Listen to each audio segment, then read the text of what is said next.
L'inquiétude était grandissante du côté de la SS. En un an, Kilmer Sports n'aura pas réussi à maintenir les Verts en Ligue 1, mais 6 mois après la nomination d'Eric Orneland, les nouveaux dirigeants passent enfin à l'action après une saison d'observation, renouvellement du staff, des infrastructures et mercato qui s'annoncent ambitieux. Saint-Etienne connaît une grosse restructuration en interne.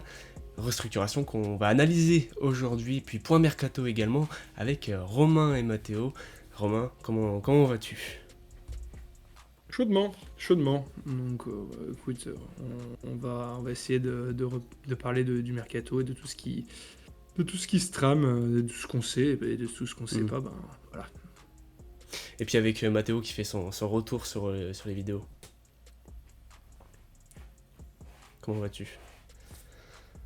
Bah écoute, ça va nickel. On attend de savoir avec impatience quand est-ce qu'on va aller à Rodez, Laval et Pau.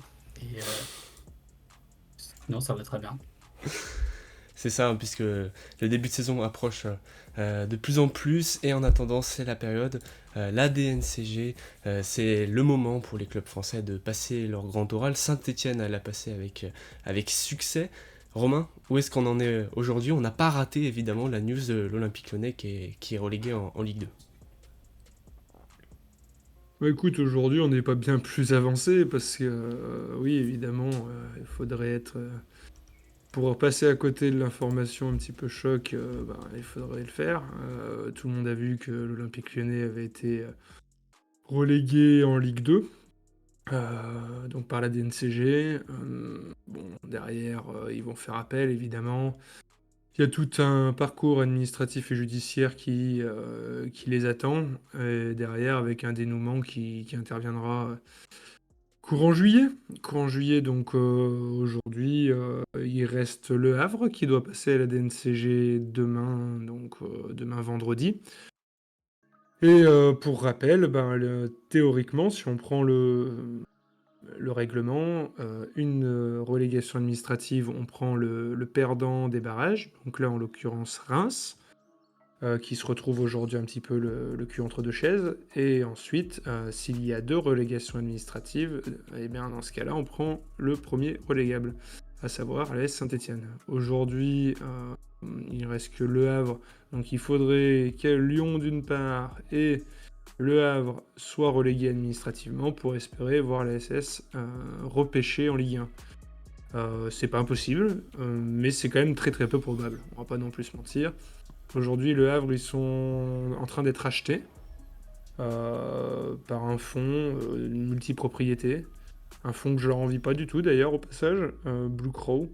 Euh, voilà, les premiers détails sur le sujet, ils feront partie d'une galaxie comme l'OL et tant d'autres, voilà. Donc, sauf qu'ils doivent présenter leur vente pour être validés par la DNCG, sans quoi ils seraient aussi un peu dans la panade parce que les comptes ne sont pas. Il y a un gros déficit d'exploitation.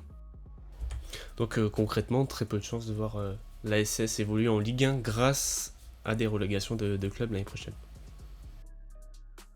En tout cas, on surveille du côté des dirigeants stéphanois, mais on se prépare à effectuer un retour en Ligue 2.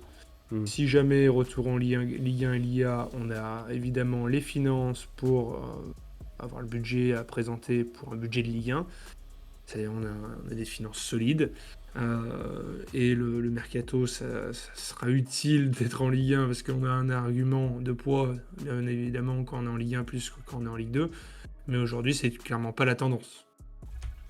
Mathéo, pour finir avec ce sujet de la DNCG, est-ce que c'est pas problématique au final pour la S Saint-Etienne, même si ça va pas être le club qui va être repêché en priorité, mais on le sait, il y a une possibilité que les Verts puissent jouer en Ligue 1, même si elle est plutôt maigre, ça peut impacter le mercato stéphanois. Ça peut l'impacter, mais vu qu'on n'est pas prioritaire, il faut pas, à mon avis, que les dirigeants se mettent dans la tête qu'ils vont remonter. Il faudrait plutôt qu'ils se mettent dans la tête de remonter sportivement dès la fin de saison prochaine. Et donc pour ça, bâtir une équipe de niveau Ligue 1 et demi pour pouvoir, avec la marge financière qu'ils ont, pouvoir dominer ce championnat. Parce que je pense qu'ils en ont les capacités de le faire. Donc faut même pas penser à une remontée administrative. Si elle doit intervenir, tant mieux pour nous. si elle doit pas intervenir, on était prévenu depuis le 17 mai dernier qu'on était en Ligue 2, quoi. C'est ça, comme tu dis, hein, les dirigeants doivent rebâtir l'effectif, mais avant de parler mercato, ils rebâtissent également le staff. On le sait, un nouveau préparateur physique a rejoint donc le Forêt à la reprise jeudi dernier. C'est David Sivet. Romain, est-ce que tu peux nous présenter un petit peu le profil de cet homme? Non, écoute, c'est un jeune, hein, parce qu'il a la trentaine.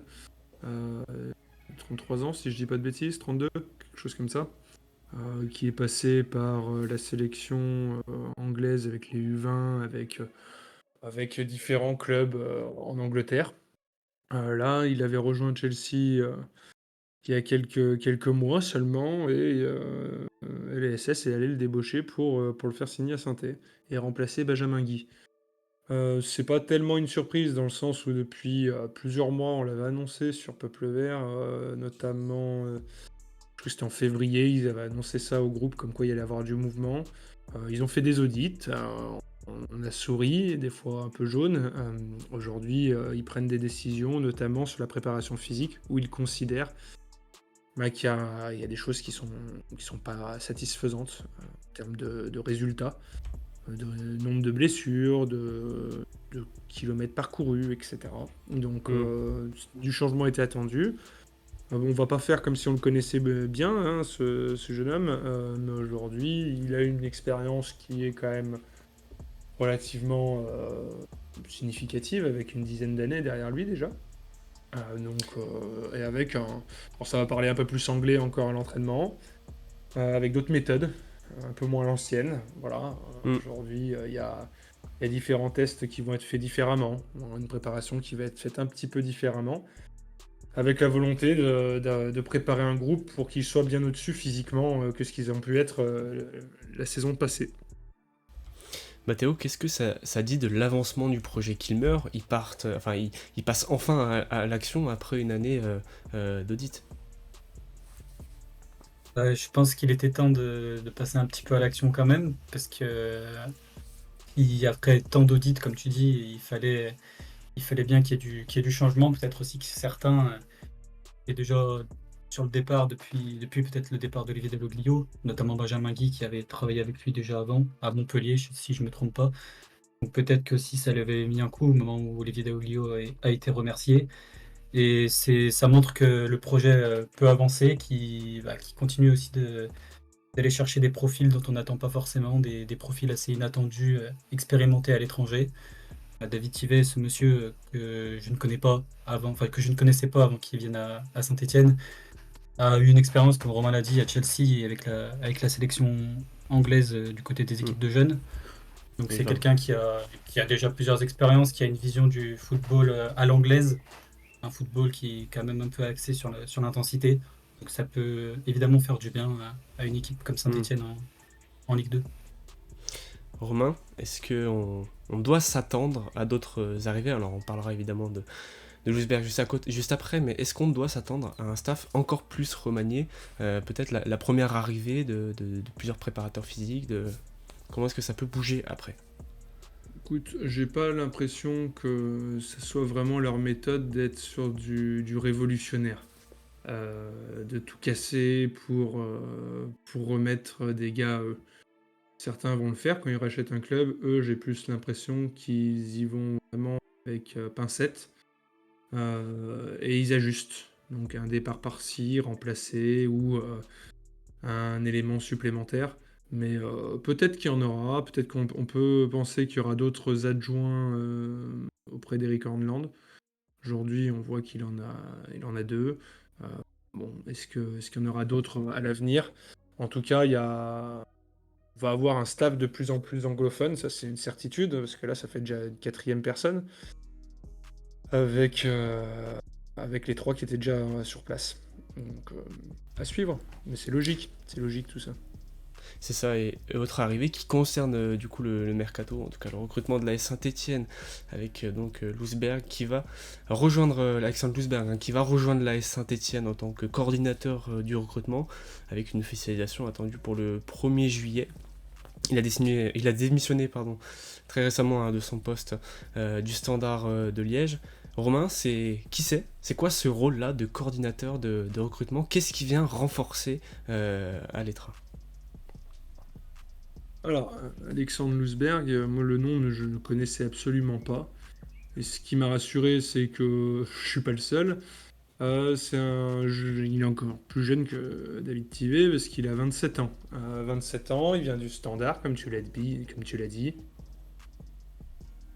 Au départ, il a une formation plutôt sur le volet juridique, un petit peu à la famille, hein, donc rédaction de contrats, etc.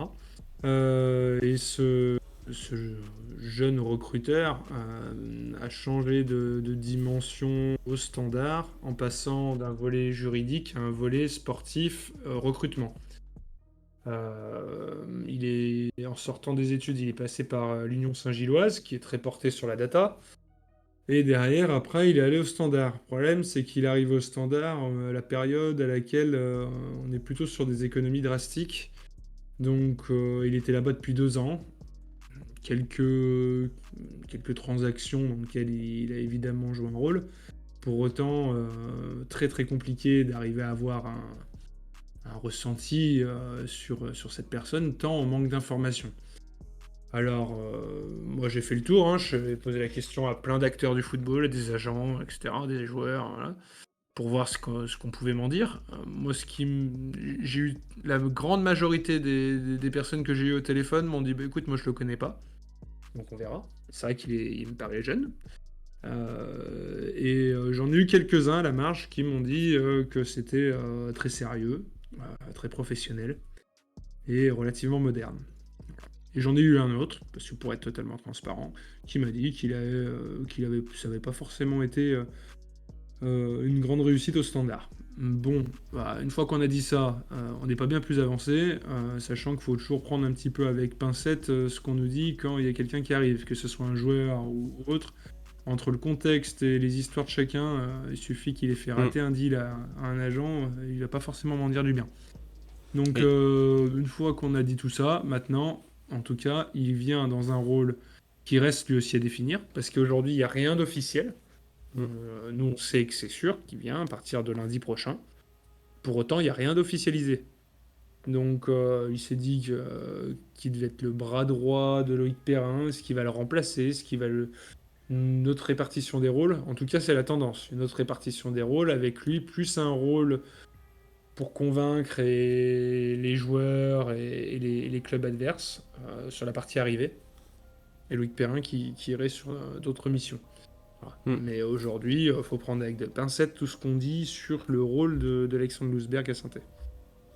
Mathéo, on a quand même un profil axé sur la data qui parle plusieurs langues, si je me trompe pas. Est-ce que, en quelque sorte, Kilmer est pas en train d'avancer ses pions à l'AS Saint-Etienne, de mettre en place son staff pour son projet? Bah, je pense de toute façon que Kilmer fait des choix stratégiques en fonction de ce qu'ils ont déjà mis en place et de ce qu'ils veulent mettre en place par la suite. Donc, comme Romain l'a dit, c'est un profil un peu à la Host Family en beaucoup plus jeune. Donc, je pense qu'ils vont un peu parler le même langage tous les deux.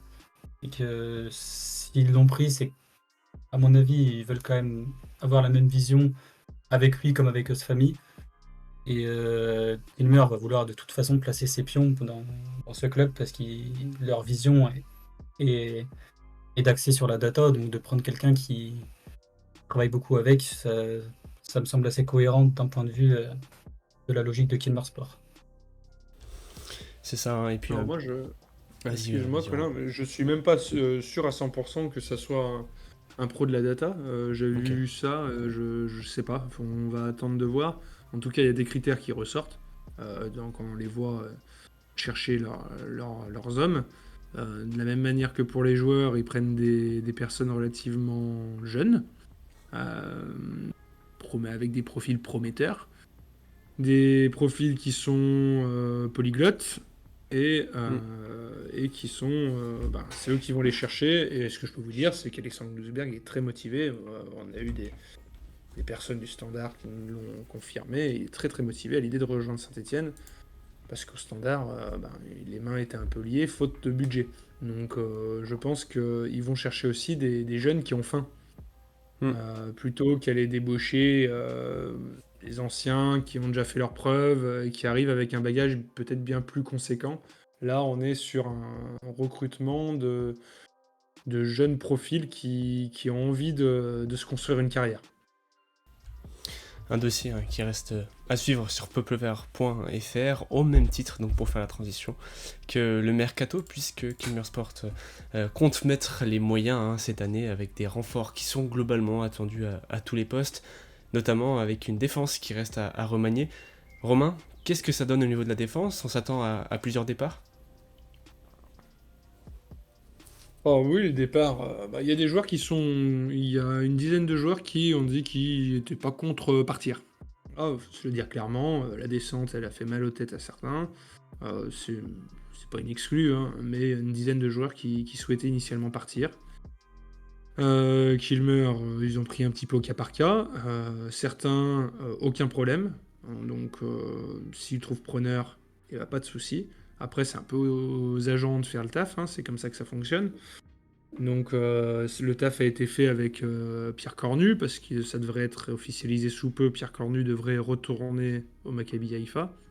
Donc, il est arrivé l'année dernière pour 1,1 million d'euros. Et il devrait repartir contre une somme de entre 800 et 900 000 euros. Donc, ce qui fait un flop relativement bien Plutôt géré amorti. si on parle uniquement finance. Hmm. Parce que Saint-Étienne n'avait pas encore tout payé ce qu'il devait. C'est toujours comme ça, on paye en plusieurs années, en amortissant, plusieurs années de contrat notamment. Et là, ils n'avaient pas tout payé, donc ils ont annulé une dette, ils ont rajouté un morceau. Voilà. Pour rembourser ce qu'ils avaient déjà payé. Donc Genre, voilà. Qu'est-ce qu'il y en a qui est sur le départ? Eh ben, voilà, on Nadé, a Batu Denis Binsika aussi. Sapia. Oui, on a Denis Sapia et Ivan Masson qui ne seront pas retenus. On a Dylan Batubinsika qui lui a des touches. Donc ça, on l'a dit la semaine dernière. Pour l'instant, rien de concret. Encore fait le point cette semaine avec son entourage notamment et d'autres sources. Il n'y a rien de ficelé, voilà, d'avancé, mais il a pas mal de pistes. Donc ça, il y a relativement peu de doutes sur le fait qu'il quitte les SS. Michael Nadé, c'est différent. Michael Nadé, il sera pas bloqué par les dirigeants stéphanois, mais il faudra que les dirigeants stéphanois s'y retrouvent. Donc Dylan Batsubinsika, on sera bien plus souple et ouvert à la négociation que pour Michael Nadé, mais c'est aussi un départ qui peut être envisageable pour le joueur et Saint-Étienne. Et donc une À gauche, pas de charnière. nouvelles de Léo Petro. Ouais. Et du coup, donc une charnière tout à reconstruire. Romain, on parle de Serge-Philippe Royao aussi, révélation du Rapid Vienne, qui intéresserait fortement les Verts, c'est ça?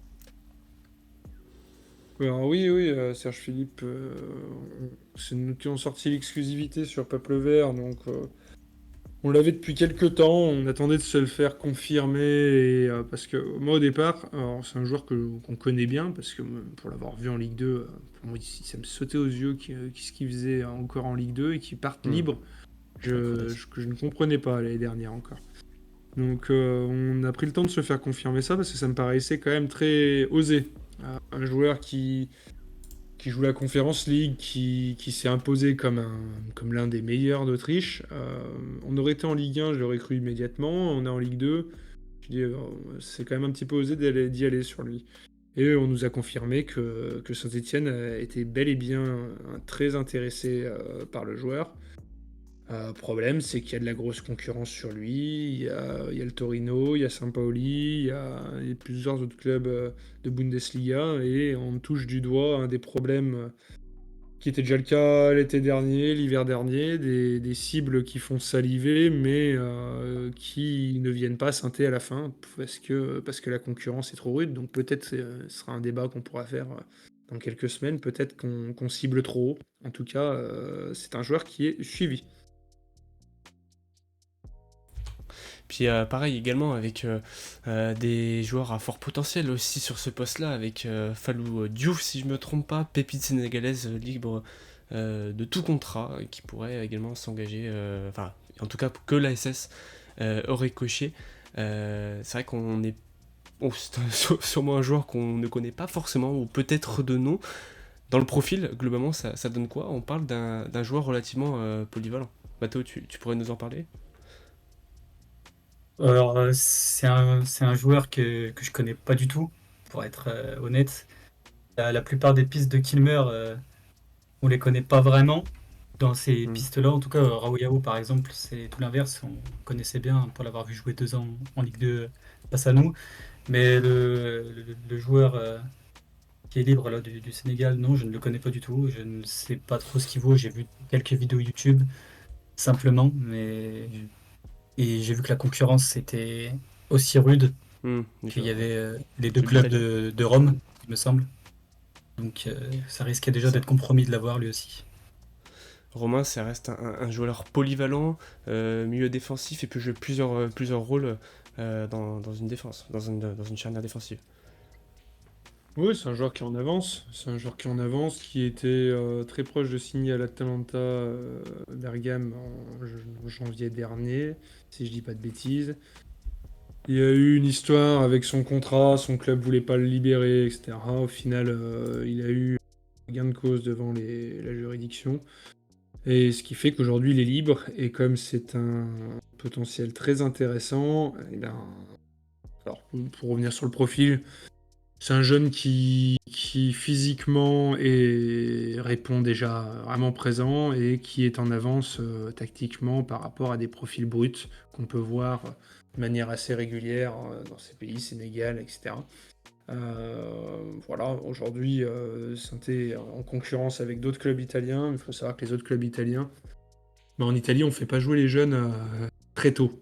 On reste jeune longtemps, on fait jouer les joueurs longtemps. C'est pas rare de voir des charnières centrales avec des joueurs de 37, 38 ans en Italie, ce qui est nettement plus rare en France. Mais on est un peu plus frileux pour lancer les jeunes. Donc c'est là-dessus que Sainté va essayer d'axer son discours. Là, on est plutôt sur une opportunité. Parce que pour jouer axe droit, on a déjà Kevin Pedro, Beres Owusu, Maxime Bernauer. Pour autant, avec Falou Diouf, on est sur une opportunité. Si on peut le faire, faut pas hésiter parce qu'il est libre, parce que derrière tu feras obligatoirement une plus-value et parce que il sera peut-être pas titulaire au début, mais à terme, c'est un prospect sur lequel il faut se positionner. Voilà. Ça, c'est une information de Foot Mercato. Aujourd'hui, la tendance, c'est pas qu'il vienne chez nous, mais en tout cas, on est dessus. Hmm.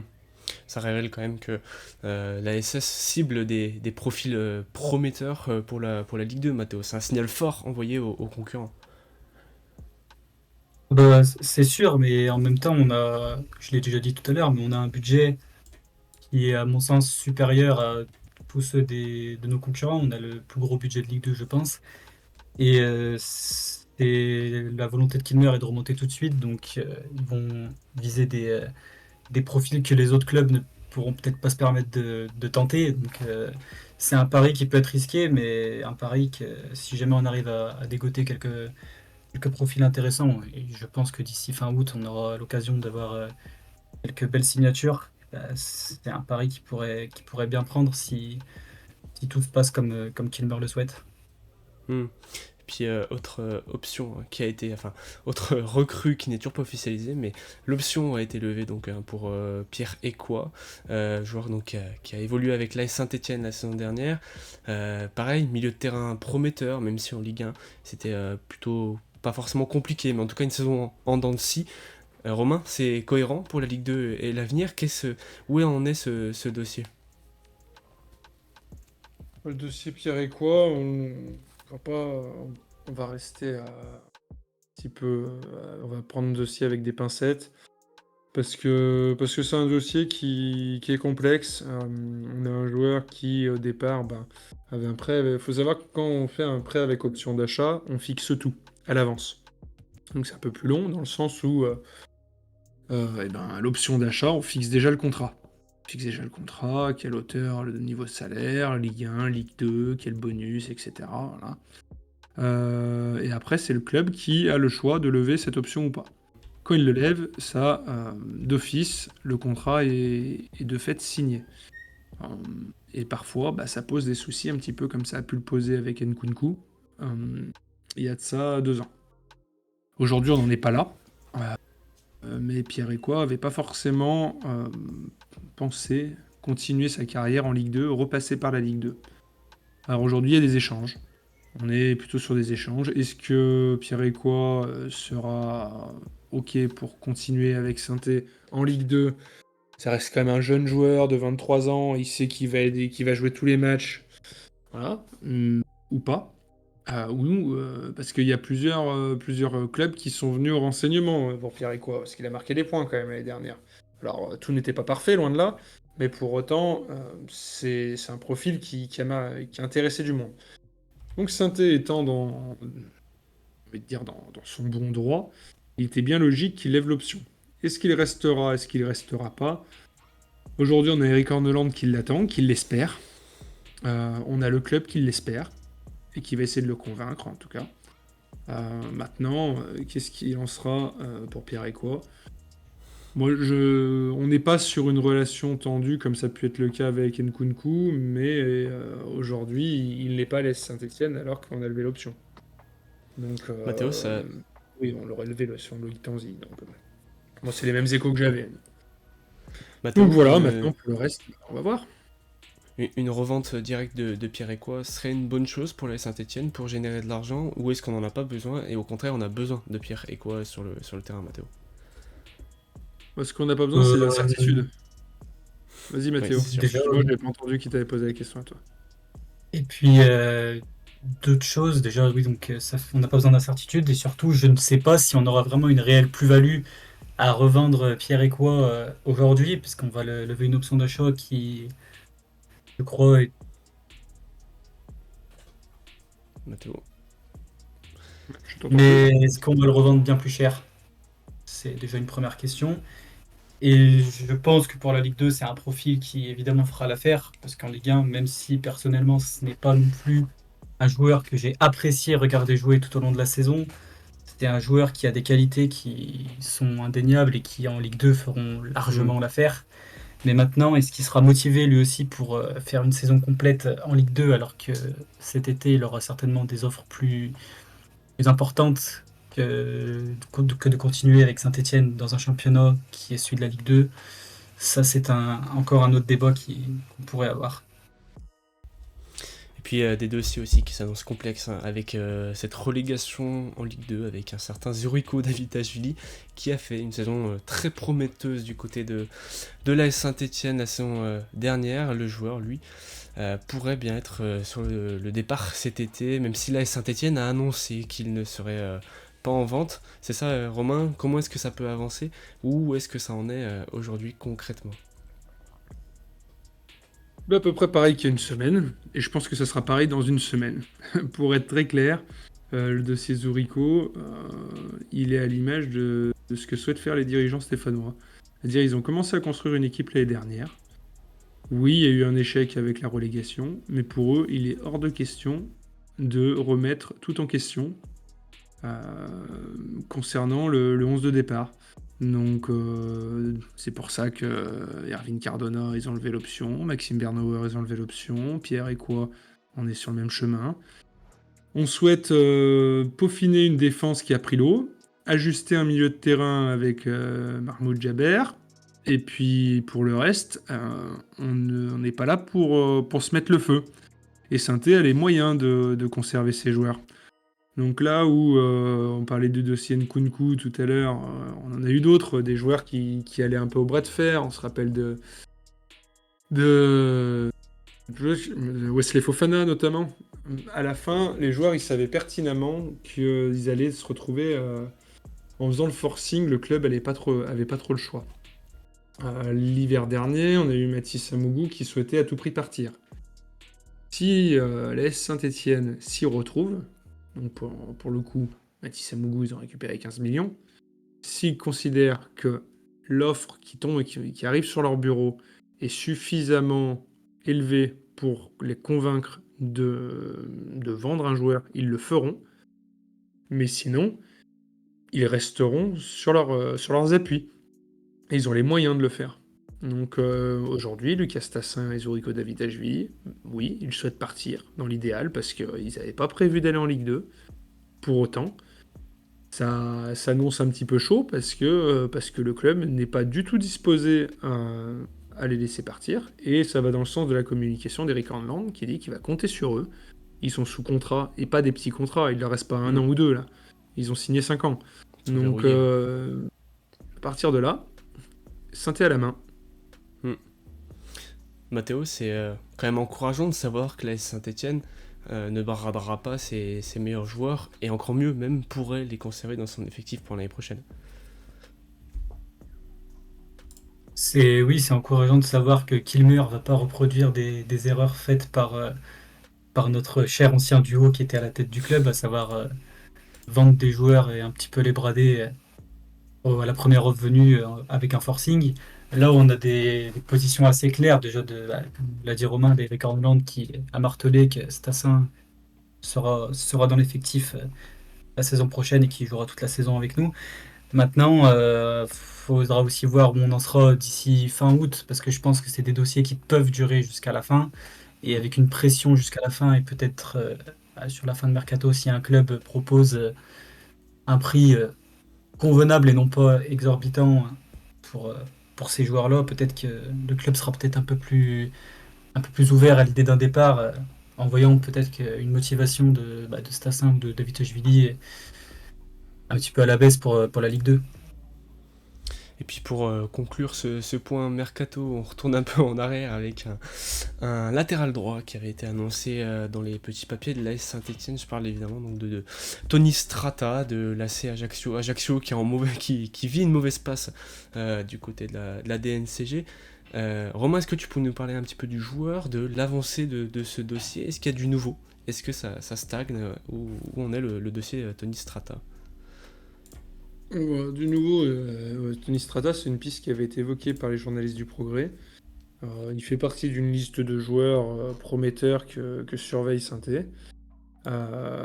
Sauf qu'à la différence d'autres dossiers, l'AC Ajaccio, qui est propriétaire entre guillemets du joueur, et bien aujourd'hui, l'AC Ajaccio a été relégué par la DNCG.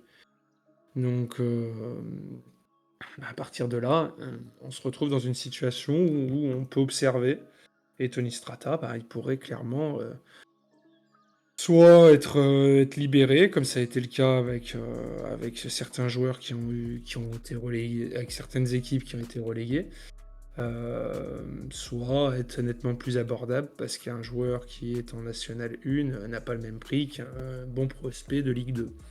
Donc il n'y a pas de raison de s'affoler. Aujourd'hui, ça continue d'avancer sur les latéraux, que ce soit à gauche ou à droite. Mais pour l'heure, il n'y a pas de. Tony Strata, il n'y a pas eu d'offre, à mon sens, sur ce joueur. C'est ça, et puis donc un dossier, encore une fois, à suivre sur le site peuplevert.fr et puis sur les réseaux sociaux, donc avec l'AS Saint-Etienne, donc qui se renforce autant du côté de la défense, avec tout un effectif, toute une charnière à remanier, que dans son staff, avec un Lousberg qui est attendu dans les prochaines semaines, pourquoi pas aussi le préparateur physique, donc David Thivet, qui a débarqué en tout cas à la reprise dans le Forêt. Une restructuration qui reste à suivre évidemment aussi, donc sur le site peuplevert.fr.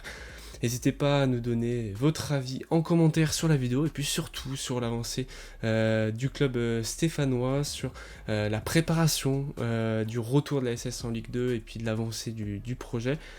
Mathéo, Romain, merci d'avoir été avec moi pour évoquer l'AS Saint-Etienne, et puis évidemment je vous donne rendez-vous la semaine prochaine pour un nouveau point. Et puis je vous souhaite évidemment une bonne journée, et allez les Verts.